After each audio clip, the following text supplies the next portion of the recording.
एउटा सानी बालिका जसको अझै खेलौना समाउने उमेर छ, आफ्नै परिवारको सदस्यले उनलाई आमा भन्ने पीडामा पुर्यायो।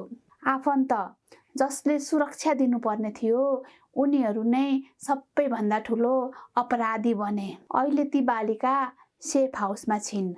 तर प्रश्न उठ्छ, के यस्तो घटनाको दोष मात्र एक मानिसलाई दिने हो कि त्यो समाजलाई पनि, जसले मौन भएर यस्ता पीडाहरूलाई भुलाइदिन्छ?